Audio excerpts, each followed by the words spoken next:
Hello guys, ngayon magbibigay lang tayo ng video reaction dito sa napanood natin kung saan nga ay in-upload ito ng isang vlogger na si Nixon Damagsat, kung saan nga ay makikita natin na itong si Diwata ay binibidyo niya yung isang nagki-clearing. Kasi nga naman tama na naman yung sinasabi ni Diwata, bakit palagi siya yung pinag-iinitan? Dapat maging fair, hindi yung mga tao na to ay unfair talaga kasi nga maraming mga kainan doon sa tabi ni Diwata at maraming nagpaparking na mga sasakyan. Pero bakit doon lang ang mga sasakyan na sa kainan ni Diwata ang palaging hinuhuli ng mga MMDA na nagki-clearing simula pa doon sa kabila hanggang sa ngayon. Kaya guys, narito panoorin natin. Tanong ko, wag mo iba yung usapan. Ang tanong Sinisigawan mo ako. bakit ang dami-dami nakaparking? Sinisigawan mo ako. Dami-dami nakaparking. Kuya, huwag mo yung usapan.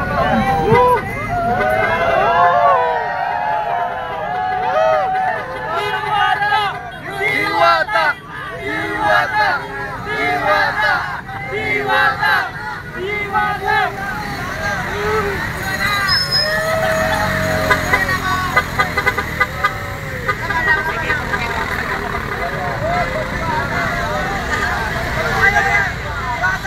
Ang puso, ang puso! Yan, di mo na umahan. Kala ba ako lang?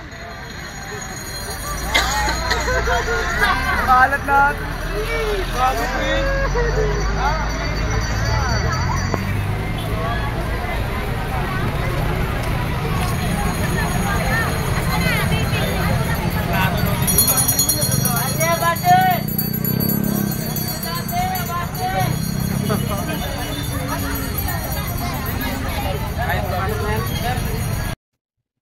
So yun guys, napanood natin at nasaksihan natin yung mga nangyayari.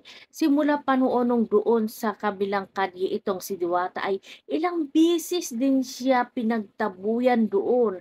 Gaya nga ng sabi ni Diwata, ultimong payong at walis ay dinadala ng mga nagkiklearing.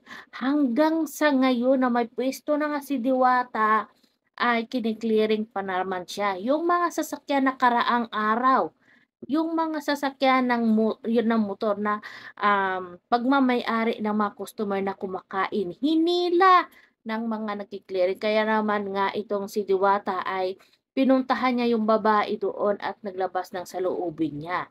Kasi nga tama naman yung sinabi ni Diwata, dapat maging fair kayo. Bakit palagi niyong pinag-iinitan itong si Diwata?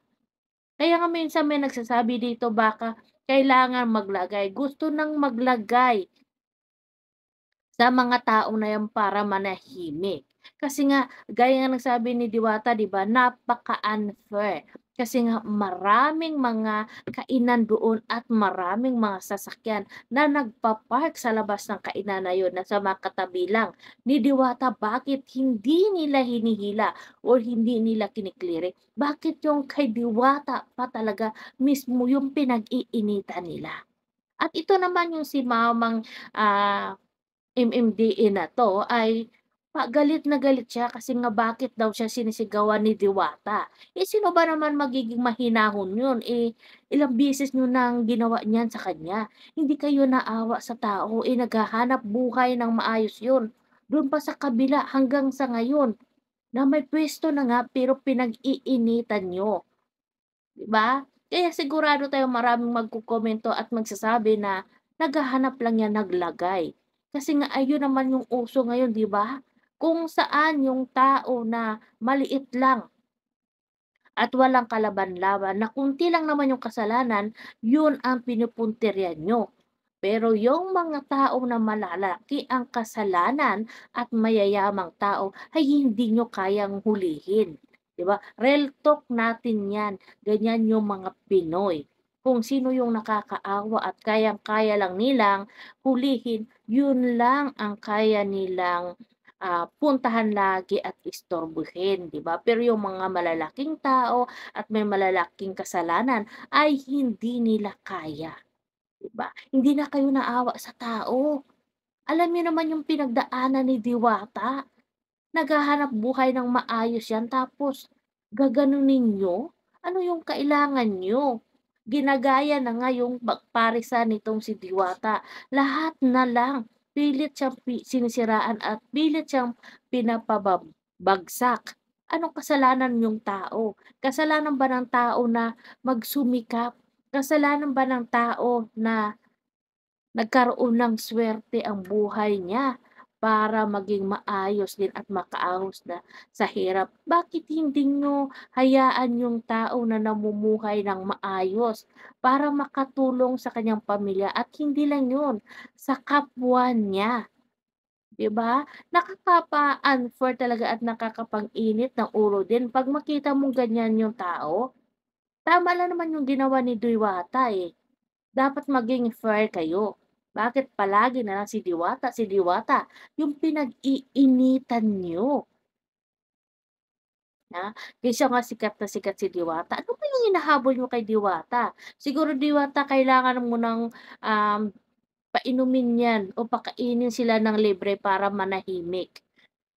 'Di ba? Kawawa naman yung mga, sasakyan nun, yung mga motor na gutom yung may-ari at gustong makakaon, makatipid.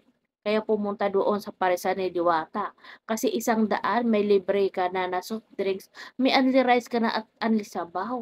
Gutom na siguro yung may-ari na yun kaya doon lang nag-park. Tapos yun, hihilahin niyo na lang, 'di ba? Nakakaawa naman yung sitwasyon na yun. Kaya sana naman ay tigilan niyo na yung pang-iipit at, paghihila pababa dito kay Diwata kasi nga pumunta na siya doon sa mayor para kumuha ng permit.